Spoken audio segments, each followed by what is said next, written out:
Welcome on this beautiful wintry day to our now annual Martin Luther King Day Standout for Black Lives and Justice. I'm the Reverend Rebecca Froome, and it is my honor to be the lead minister here at United First Parish Church, a Unitarian Universalist congregation here in the heart of Quincy. And we are so proud of our many community partners in the historic tourism of the city, in the arts community, and definitely in the social justice community. So I want to give a thank you and shout out to the Social Justice Action Committee of this church, especially David Downs and Mimi Balsamo. Luther King Day, we turn our attention to the life, the teachings, the legacy of a remarkable man and the many civil rights movements and organizations he was part of in his tragically brief lifetime. We honor his work and we lift up his words. Listening with open hearts, open minds, open spirits, listening with courageous love for how those words are speaking to us now. 60, 70 years since he wrote them, spoke them. As many of us know, Martin Luther King Jr. is connected to many different regions of the country, and it was here that he came to Boston University to get that doctorate, the doctor part of Reverend Dr. Martin Luther King, grounding himself in his Christian faith to take on the work for justice. So today, I invite you to take a deep breath, feeling that spirit of life, that spirit of love that moved within, between, and beyond us all. Breathe in, breathe out, knowing that this is the same breath of life that moved through Martin Luther King's lungs, that moved heart to heart, song to song in the civil rights movement and is here with us now. Breathe in, breathe out, and take a moment to ground yourself in this literal spot in the heart of Quincy, and to ground yourself in your highest ideals, your faith, whatever it is that calls you to continue to work for justice. And now, I'm going to hand the microphone over to Mimi, who is going to tell us a little bit more about the words we are reading today. And about halfway through our program, we're going to have a musical interlude and sing. Singing is part of this movement. And at the end, we will sing again. So thank you all for being here.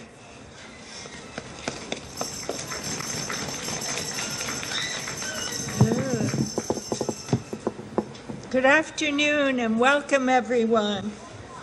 To all of your friends, neighbors, city officials, city councilors. It's become our tradition over the past several years to reflect upon the wisdom of Reverend Martin Luther King Jr. on this, his birthday celebration. And we do that here by reading his words, his quotations, and reflecting upon their importance for our time. And we'd like to ask all of you who feel so moved to come up and share a reading with us. We have words for you to read, or if you have brought a favorite quote, I know some people have, we'd all like to read out these words. Dr. King was a prominent and prolific writer, thinker, public speaker through his life. We're starting off with some quotations that are engraved on the Martin Luther King Jr. Memorial this year. If you haven't had the good luck to go to Washington, D.C. as yet to read these words, we can start off learning about them today. The quotes include excerpts from his letter from Birmingham jail, his Nobel Peace Prize acceptance, and the I Have a Dream speech delivered just a short walk away from his memorial at the Lincoln Memorial in 1963. Each quote is worthy of reflection, and I'd welcome you to come up. Hi, I'm Melissa. I've been handing out hot hands. We have more over there if you need them. And the quote I'm reading is from Martin Luther King's Nobel Prize lecture that he made on December 11th, 1964. There is no deficit in human resources. The deficit is in human will. The well-off and secure have too often been indifferent and oblivious to the poverty and deprivation in their midst. The poor in our countries have been shut out of our minds and driven from the mainstream of our societies because we have allowed them to become invisible. Just as nonviolence exposes the ugliness of racial injustice, so must the infection and sickness of poverty be exposed and healed. Not only its symptoms, but its basic causes. Thank you.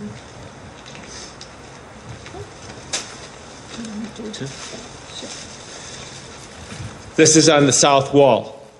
We shall overcome because the arc of the moral universe is long, but it bends toward justice at the Washington National Cathedral. Which one?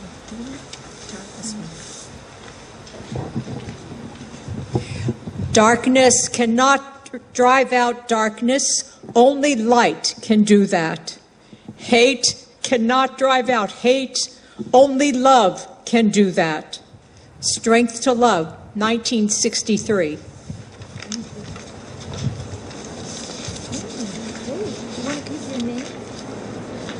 Hi, I'm Diane, and I live in Quincy. I believe that unarmed truth and unconditional love will have the final word in reality. This is why right, temporarily defeated, is stronger than evil triumphant. Nobel Peace Prize acceptance speech, Oslo, Norway, 1964.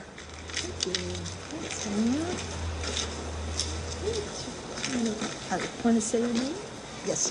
Which one can I read? Hi. My name is Tere Rodriguez, and I live here in Quincy. Make a career of humanity.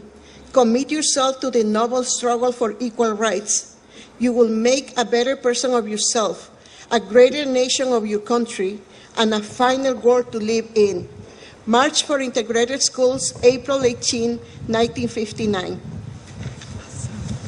Thank you, Karen.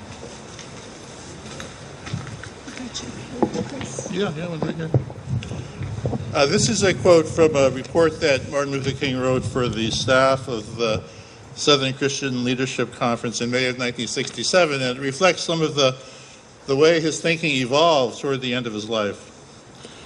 We must recognize that we can't solve our problem now until there is a radical redistribution of economic and political power. This means a revolution of values and other things. We must see now that the evils of racism, economic exploitation, and militarism are all tied together. You can't really get rid of one without getting rid of all the others. The whole structure of American life must be changed. We must put our house in order. Thank you, Chris. How about reading 5? 5. I love that one. I'm Bart. I'm from Quincy, too. He said, make a career of humanity. Commit yourself to the noble struggle for equal rights.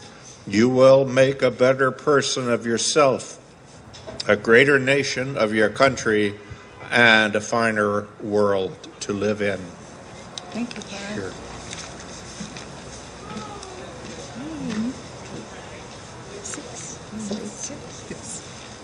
And the Reverend Derek Jackson, the member here at United Parish Church.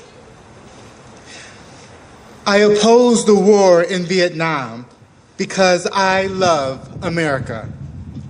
I speak out against it not in anger, but with anxiety and sorrow in my heart. and above all, with a passionate desire to see our beloved country stand as a moral example of the world. From the Anti-War Conference in Los Angeles, California, February 26, 1967. Thank you, Dan.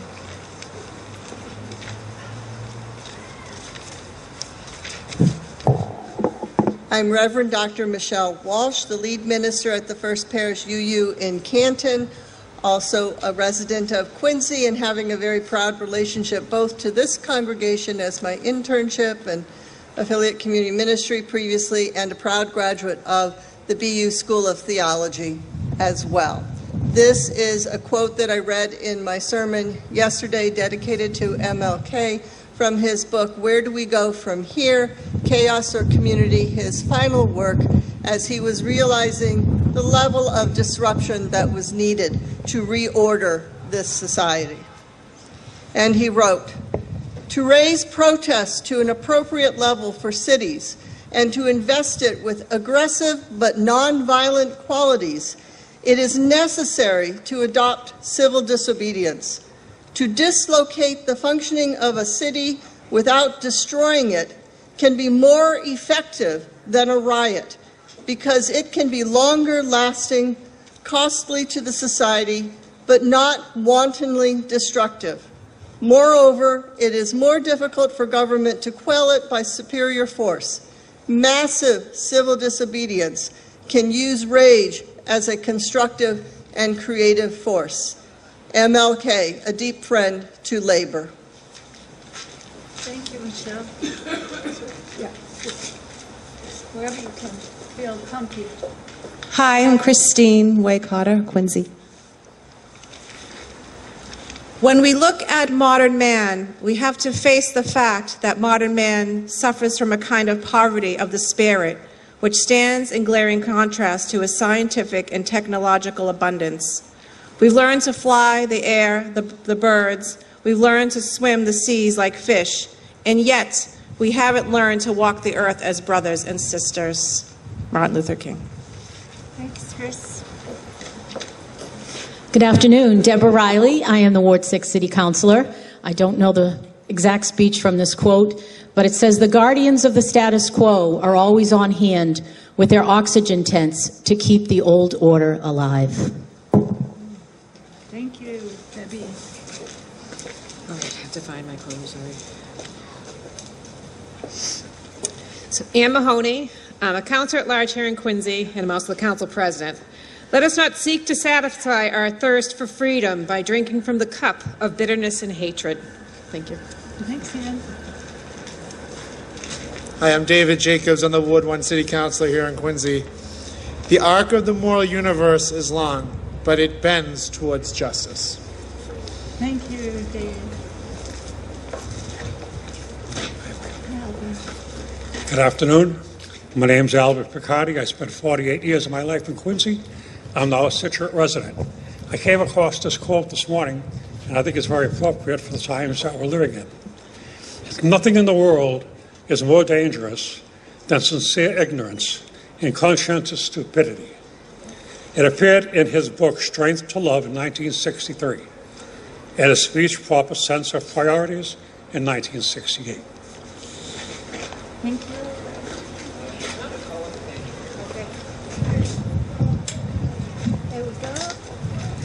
Hi, Bonnie Gorman. I am have been privileged to work on Martin Luther's civil rights work in my younger years, and we've continued it through the years with Nell King, and really have, I think, had a profound influence. We do have the Embrace statue now back in Boston, and we just had our 60th anniversary of the big march in Boston.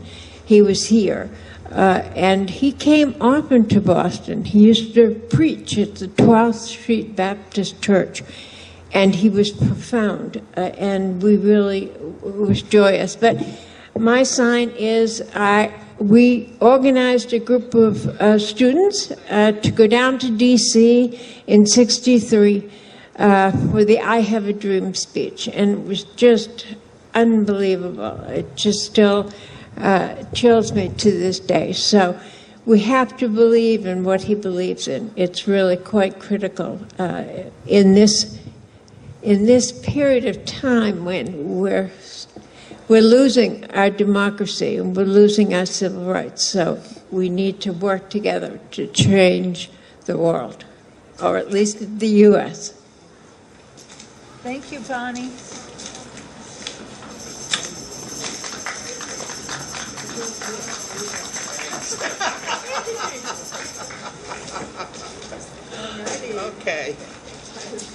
Okay, I'm Kathy Campbell. I live in Quincy. This is from a prayer pilgrimage scheduled in May 1957, where Rustin requested that he be more emphasize more on the ballot. And he gave this speech. Give us the ballot, and we will no longer have to worry. We won't worry the federal government about our basic rights. Give us the ballot, and we will no longer plead to the federal government for passage of anti-lynching laws. We will, by power of the vote, write the law on the statute books of the South and bring an end to the dastardly acts of the hooded perpetrators of violence. Give us the ballot, and we will transfer the salient misdeeds of the bloodthirsty mobs into the calculated good deeds of orderly citizens. Give us the ballot, and we will quietly and non-violently meet the Supreme Court's decision in Brown versus Board of Education, May 1954. And I know some of us lived through the civil rights movement. Some of us were born later than that. And I learned about the civil rights movement, yes, through school, but through my father, who was a young Presbyterian minister who went from suburban Pittsburgh to Hattiesburg, Mississippi, to picket in support of voter registration. And when he wrote in his journal about those days, a couple days of community organizing, followed by 4 days in jail, one of the things he wrote about was the power of song. They were singing songs and learning songs. This was an event organized by SNCC, Student Nonviolent. You got to do, oh Lord, you've got to do when the Spirit says do. Let's do shout now. You've got to shout when the Spirit says shout. You've got to shout when the Spirit says shout. When the Spirit says shout, you've got to shout, oh Lord, you've got to shout when the Spirit says shout. Let's do march now. You got to march when the Spirit says march. You got to march when the Spirit says march. When the Spirit says march, you got to march, oh Lord, you've got to march when the Spirit says march. You got to do, you got to do when the Spirit says do. You got to do when the Spirit says do. When the Spirit says do, you got to do, oh Lord, you've got to do when the Spirit says do. This is an excerpt from a Dress for Chicago Freedom Festival in Chicago on March 12th, 1966, when Martin Luther King came north to look at the segregation in housing and the conditions of housing in the urban areas of the North. And he writes, "We must continue to march when necessary. Our marching feet have caused the thick walls of segregation to crumble before the battering rams of the forces of justice. Our marching feet have resurrected crucified truth and placed bright-eyed wisdom back on her sacred throne. Our marching has taken wounded justice, lying prostrate on the streets of our cities, and lifted it from this dust of shame to reign supreme in the legislative annals of our nation. Our marching feet have brought power to the powerless. Yes, our marching feet have carved tunnels of hope through the dark mountain of despair. And he concludes the speech later saying, "The road will not always be smooth. There will still be rocky places of frustration and meandering points of bewilderment. There will be inevitable setbacks here and there, and sunlit paths of hope will at times be transformed into dark and desolate valleys of despair. Our dreams will sometimes be shattered, and our ethereal hopes blasted. We may, again, with tear-drenched eyes, have to stand before the bier of some courageous civil rights worker whose life was snuffed out by the dastardly actions of bloodthirsty mobs. But difficult and painful as it is, we must walk on in the delays ahead with an audacious faith in the future. We must walk on. We must." This is from Dr. King's Christmas sermon in Atlanta, Georgia in 1967. If we are to have peace on earth, our loyalties must become ecumenical rather than sectional. Our loyalties must transcend our race, our tribe, our class, and our nation. And this means we must develop a world perspective.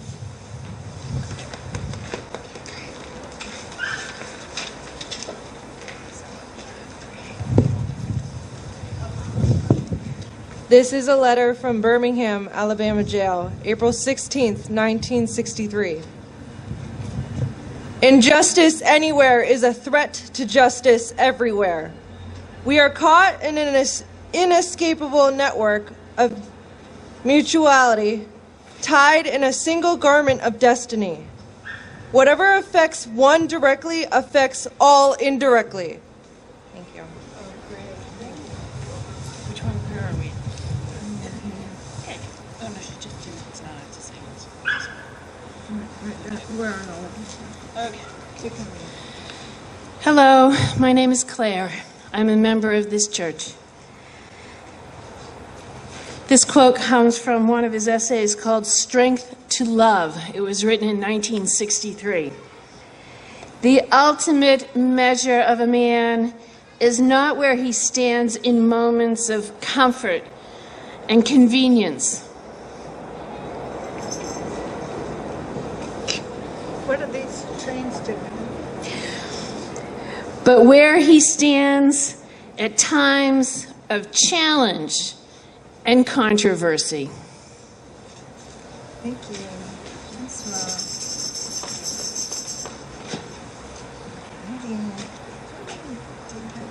Just take whatever. This is kind of next, 12, I guess.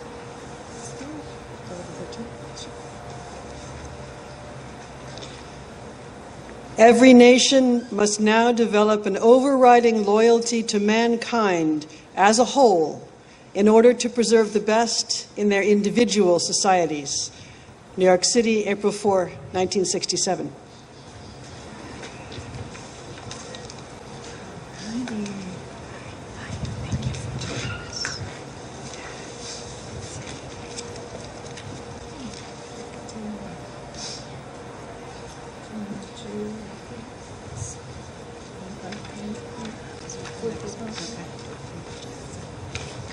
Good afternoon. I'm Sarah from Quincy, and I'm so grateful to be here with you all today. We are determined here in Montgomery to work and fight until justice runs down like water and righteousness like a mighty stream.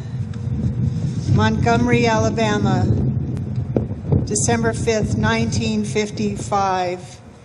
Here, King borrows a verse from the Bible, the book of Amos, which he frequently reused in his speeches.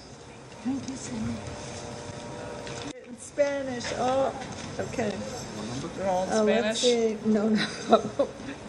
I gotta find it now. I got a little distracted here.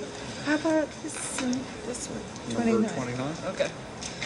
Move up a little closer. Hello, Say who you are. I am Zoltan Levi. Go ahead and read. Sooner or later, the people of the world will have discovered a way to live together in peace and thereby transform this pending comic elegy into a creative psalm of brotherhood. Great. You got a complicated one there. Thank you. All right. I think we're almost out of time for reading quotes of Martin Luther King.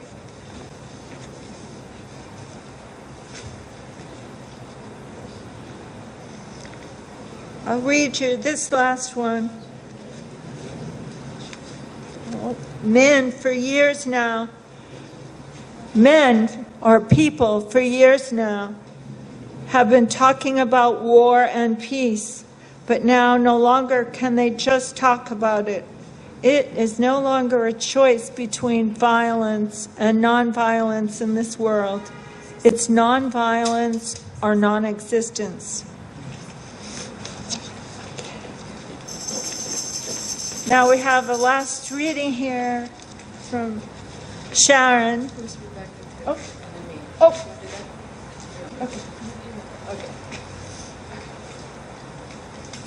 I'm Sharon Gamache. I'm a member of this church, United First Parish Church, and a member of March Forward Quincy. And thank you very much for being here today. It really goes to my heart to see so many people, and thank you. This is also from the Nobel Peace Acceptance Speech, and I have to say I value the Nobel Prize, and let's keep it in the right hands. I believe that what self-centered men have torn down, men or people other-centered can build up. I still believe that one day humankind will bow before the altars of God and be crowned triumphant over war and bloodshed. And nonviolent, redemptive good will proclaim the rule of the land. And the lion and the lamb shall lie down together, and every person shall sit under their own vine and fig tree, and none shall be afraid. I still believe we shall overcome.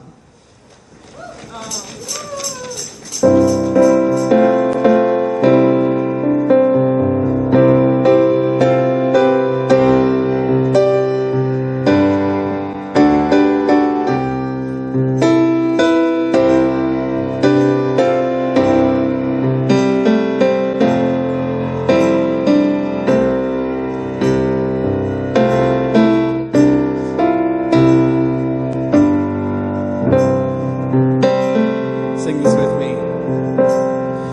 We shall overcome. We shall overcome. We shall overcome someday. Oh, deep in my heart, I do believe.